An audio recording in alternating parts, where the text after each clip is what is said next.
Hey everybody, apologies for not being able to get this video out to you last weekend. I was at the Chicago Comic and Entertainment Expo, and things just got crazy after that because I had to watch more and more Nicolas Cage movies, and I just got done filming the top 5 worst Nicolas Cage performances, which is going to be going up on Channel Awesome on Tuesday. The best Nicolas Cage performances is already up on there, so go check that out if you want to see some crazy Cage-isms. But this episode of Samurai Jack, we need to talk about it. Thought it was really good, really strong. We got a ton of callbacks in this episode. We see the Woolies at first, which is from one of the very first episodes of the show.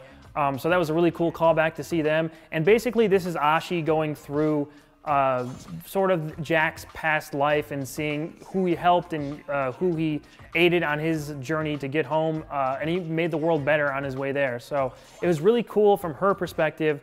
From her fresh perspective to see some of these sequences, and we even get to see some of these sequences reanimated in the current style, the updated version of this season. So I thought that was really cool, and that really added to the aesthetic of the show. So I was really enjoying the callbacks and stuff like that. So this is kind of a remember this, remember that episode, you know, kind of here and there, which feels a little cheap sometimes, but honestly, this, like I said, this is for Ashi to get on Jack's side to really know who he is, so it makes sense for the story. And it was just really cool seeing all these characters again. I wrote down who, like all the people I recognized. So we got those blind bow and arrow guys from that great Tower episode. They're in there.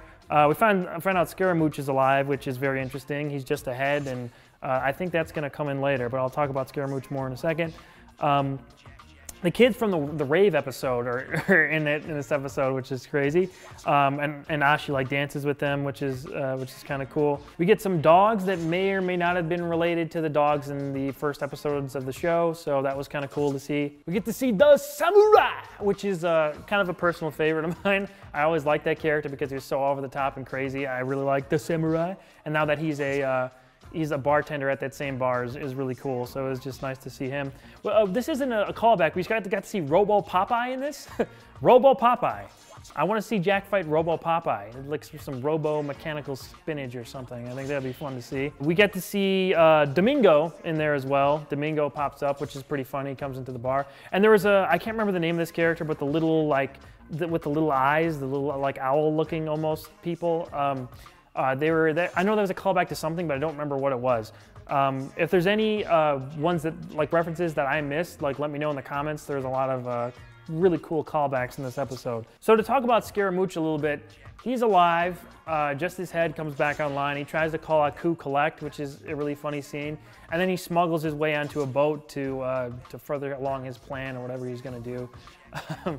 And this guy, I guess as Adult Swim, they can do this now. But he like replaces this guy's head, and he like let him on. So he's talking to the guy, and his head comes up, and it looks rather phallic. And Scaramouche, like after the guy walks away, he says, "Whoa, what a freak! Looked like a talking penis." What? Great random humor, definitely Adult Swim type humor there. So. That was new and different, but it was funny. It was cool. Just like kind of like a what did he say? But it was pretty funny. I liked it a lot. What's really cool about this episode is we do get to see even more development for Ashi. So we get another flashback to how she got like that black bodysuit on her and stuff, which may or may not be part of Aku's original essence or something like that from how they explained it. But she totally sheds that in this episode. She becomes a totally different looking character. And she's just become really interesting. I really like Ashi a lot. From the get-go, I was on board with her, and we got, you know, more and more as the episodes went on. But this was her big coming out episode where we got to see like the basis of why she's fighting, you know, with herself about this whole Aku and Daughters of Aku thing. And she finally breaks free of that, and it's freaking awesome. And we get to see her really try and help Jack, which leads to the ending, which I have a little bit of a mixed opinion on.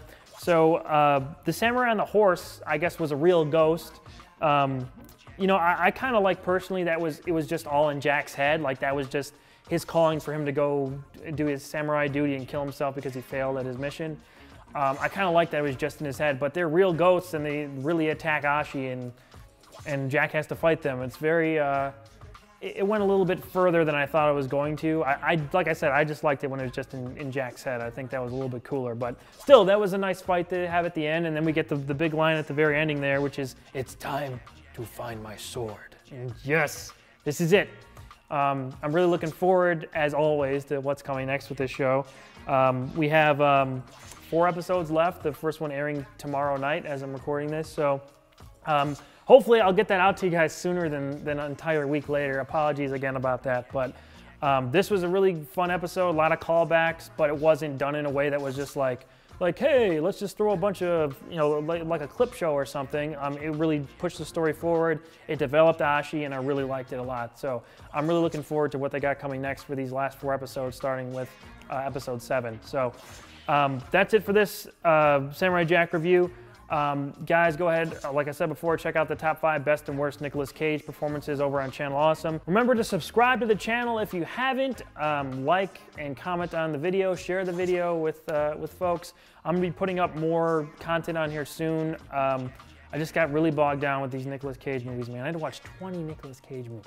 20 Nicolas Cage movies. I was about to drive myself insane. It was crazy. But hopefully things slow down a little bit with top 5. I'm planning some really cool episodes coming up, so stay tuned for that. But on this channel, I'm definitely going to be putting up I'm Still Here for my top 5 worst performances, and Super Kick Safety, which I think you guys will really like. So stick around for that. And I hope you guys enjoy the video, and we'll talk to you next time. Bye. Bye. Bye.